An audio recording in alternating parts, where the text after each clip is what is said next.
Nagbukas ang pelikula sa 4 na miyembro ng isang Special Forces unit na nagpapahinga habang naglalaro ng baraha. Ngunit sa halip na tumaya ng pera, itinaya nila ang kanilang mga armas. Ang bawat isa sa kanila ay may isang partikular na espesyalidad. Si Rocky ang strategist, si Pochi ang humahawak ng transportasyon, si Jansen ay ang dalubhasa sa teknolohiya at komunikasyon, at si Cougar ang maaasahang sniper ng koponan. Lahat sila ay pinamumunuan ng isang koronel na nagngangalang Clay. At sa sandaling ito, nakatanggap lang sila ng misyon mula sa isang misteryosong agent ng CIA na kilala bilang Max.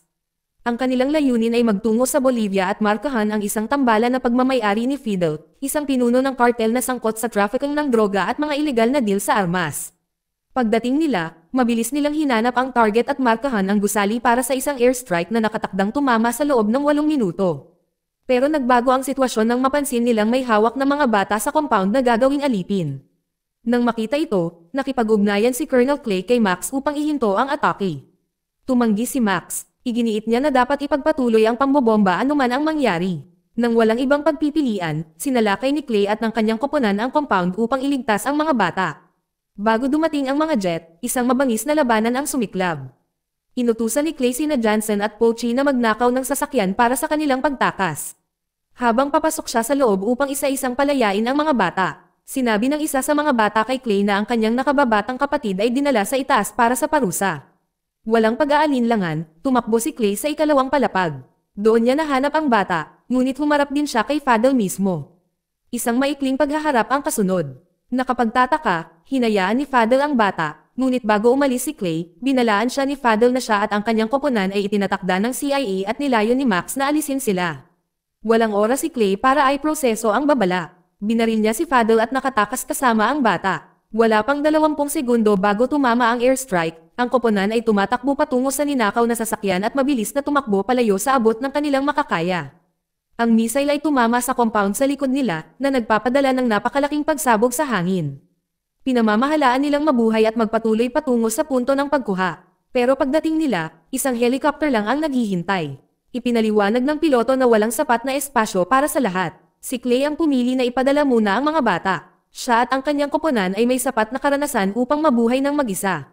Bumaba ang helicopter. Pagkatapos ay biglang, ang dagandong ng mga jet engine ay pumupuno sa hangin. Direktang nagpaputok ang isang fighter jet sa helicopter, sinira ito at pinatay ang lahat ng nakasakay. Ang pag-atake na iyon ay iniutos ng CIA. Gusto nilang alisin si Clay at ang kanyang koponan, kahit na ang ibig sabihin nito ay pagpatay ng 25 inosenteng bata. Napagtanto na sila ay pinagtaksilan, tinanggal ni Clay at ng kanyang koponan ang kanilang mga tag ng pangalan ng militar at inihagis ang mga ito sa nasusunog na mga labi ng helicopter. Upang maniniwala ang mundo na patay na sila. Mula noon, isa lang ang layunin nila ang paghihiganti. Nawala lang sa kanila ang lahat, maging ang sarili nilang mga pangalan. Lumipas ang 4 na buwan. Si Clay at ang kanyang koponan ay nagtatago pa rin sa Bolivia. Kinuha nila ang anumang trabaho na mahahanap nila upang mabuhay at dahan-daang ng alap ng pera para makabalik sa Estados Unidos. Ginugol ni Clay at Rocky ang kanilang oras sa mga arena ng sabong.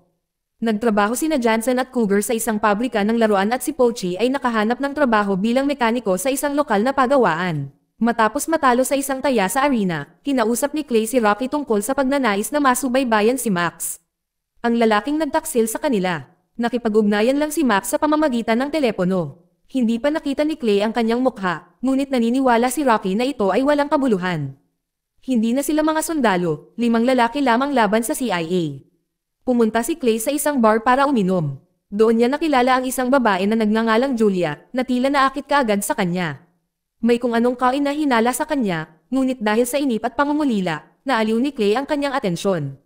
Nauwi ang dalawa sa isang motel at ang nagsimula sa paglalandian ay mabilis na nauwi sa away.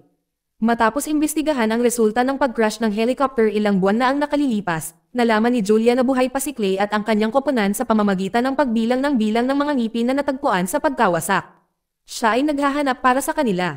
Simple lang ang offer niya. Tutulungan niya si Clay na makabalik sa Amerika, ngunit kung samahan siya nito sa paghahanap kay Max. Pumayag naman si Clay. Binigyan sila ni Julia ng meeting point para sa susunod na araw. Ang koponan ay nagtipon sa isang sementeryo upang marinig kung ano ang kanyang sasabihin. Ang ilan sa kanila ay hindi mapalagay. May history ng malas si Clay pagdating sa mga babae. Dumating si Julia na may mahalagang impormasyon. Si Max ay nasa Miami ng 4 na araw. Mahigpit siyang babantayan, protektado ng mga armored vehicle at 30 armadong lalaki. May mga koneksyon si Julia upang ipuslit si Clay at ang kanyang koponan pabalik sa Estados Unidos at pandohan ang buong operasyon. Ngunit may isang kondisyon, kinailangang mahuli ng buhay si Max. Matapos ang ilang sandali ng katahimikan, sumang-ayon ang grupo. Ang misyon na harapin ang CIA at ayusin ang isang lumang marka ay opisyal ay nagsimula. Samantala, sa Dubai, sa wakas ay nakita ang tunay na mukha ni Max. Lumilitaw siya bilang isang matagumpay na negosyante, palaging sinasamahan ng kanyang kanang kamay, si Wade. Ngunit sa likod ng makintab na panlabas na iyon, si Max ay walang awa. Isang hapon, nang walang pag-aalinlangan, pinatay niya ang isang siyentipiko dahil lang nabigo ang lalaki na makumplito ang isang malakas na bagong sandata sa oras. Sa panganib ng kanilang buhay, ang natitirang mga siyentipiko ay napipilitang ipagpatuloy ang proyekto. Makalipas ang ilang araw, nagawang ipuslit ni Julia si Clay at ang kanyang koponan pabalik sa Estados Unidos. Itinatago niya ang mga ito sa loob ng mga kabaong at ginagamit ang kanyang mga koneksyon para lampasan ang bawat layer ng seguridad. Kasabay nito, pinangangasiwaan ni Max ang isang pagsubok ng bagong sandata. Ang pagsabog ay nagwawasak, sapat na malakas upang mabura ang isang buong isla sa isang iglap. Sa isang pribadong pag-uusap, hindi sinasadyang naihayag ni Max ang classified na impormasyon kay Wade. Plano ng gobyerno ng US na ibenta ang sandata na ito sa mga bansang nakakulong sa alitan na kumita mula sa digmaan. Ngunit nakalimutan ni Max na ang babaeng nakatayo sa tabi niya ay hindi dapat marinig ang alinman sa mga ito. Upang panatilihing may baon ang lihim, pinatay siya sa lugar. Bumalik sa States, sinimulan ni Clay at ng kanyang koponan na isagawa ang kanilang plano.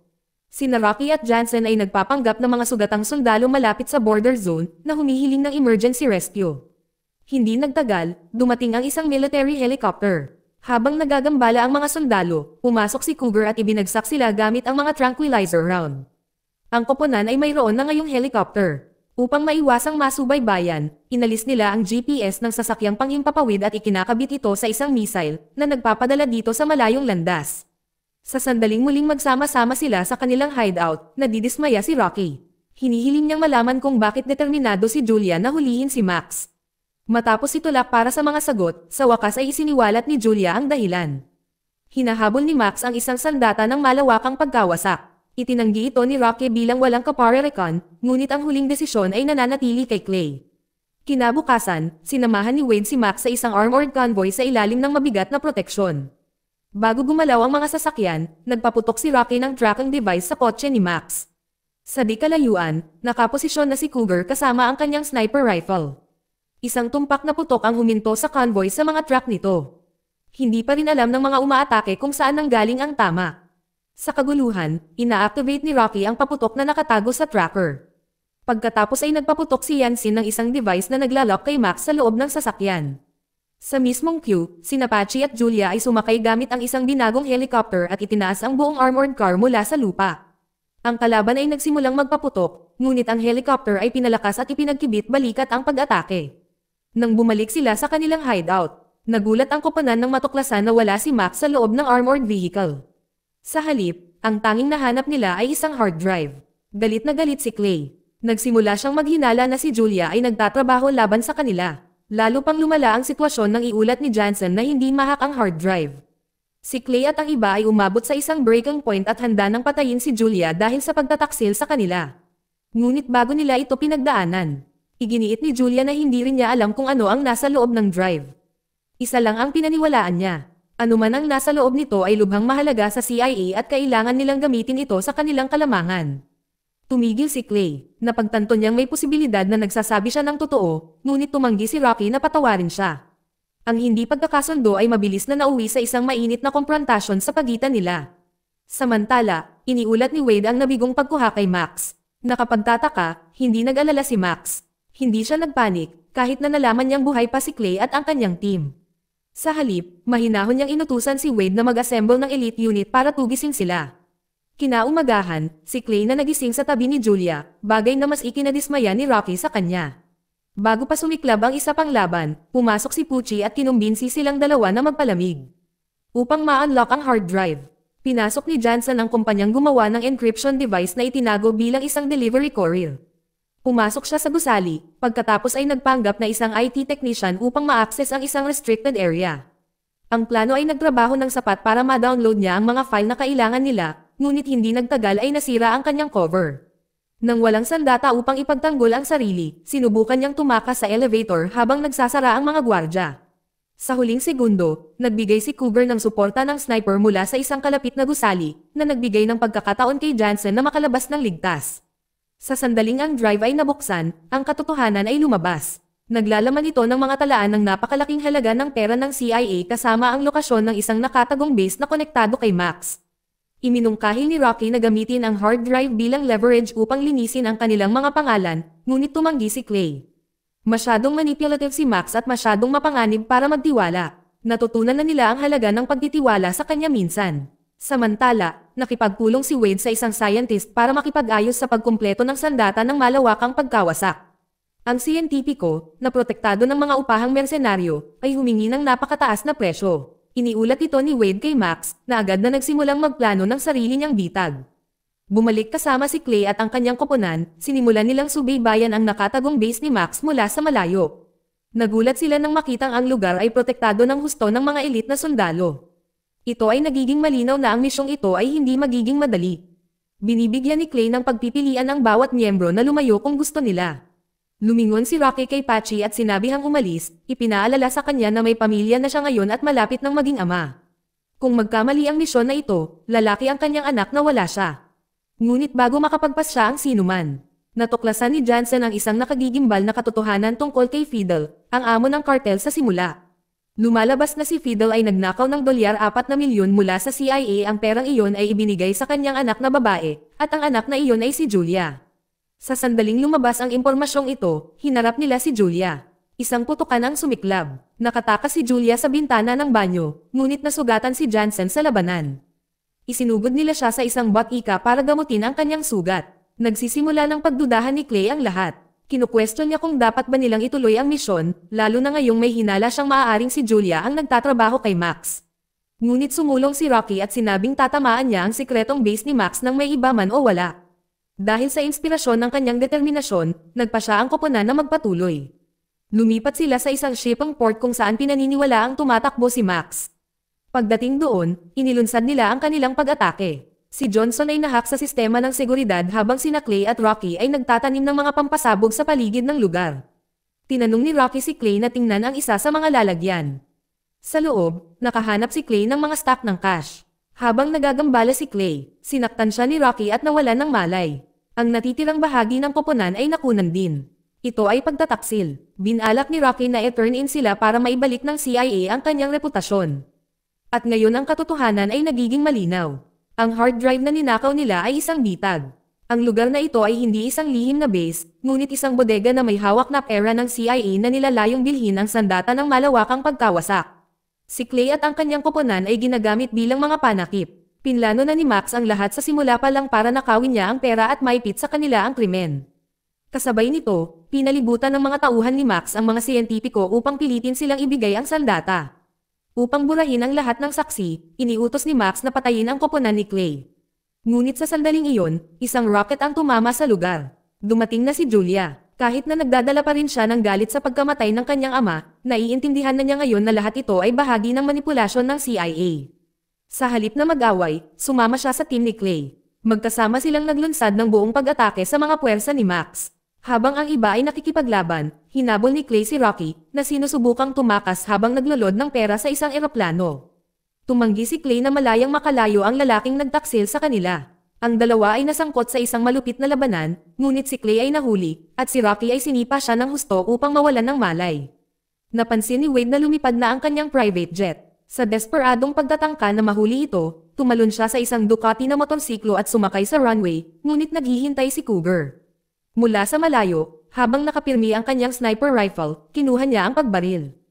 Tamang-tama ang tama ng bala, dahilan para bumangga ang motorsiklo sa jet.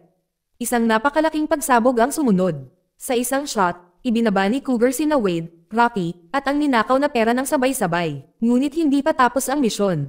Hawak pa rin ni Max ang detonator para sa bomba. Nagdadalawang isip si Max. Hindi niya ito matrigger habang nasa loob pa siya ng blast zone. Ang pag-aalinlangan na iyon ay nagbibigay ng sandali kay Clay para kumilos.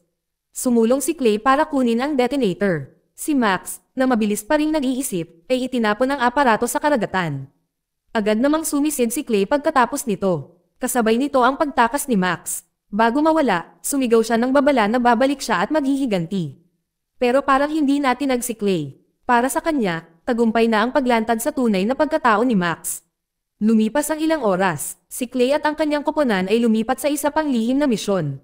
Sa pagkakataong ito ay pumasok sila sa isang ospital, hindi para sa isang labanan, kundi para tulungan si Patchy na makilala ang kanyang asawa, na kapanganakan pa lang ng kanilang unang anak. Dito nagtatapos ang kwento. Salamat sa panonood, kaibigan.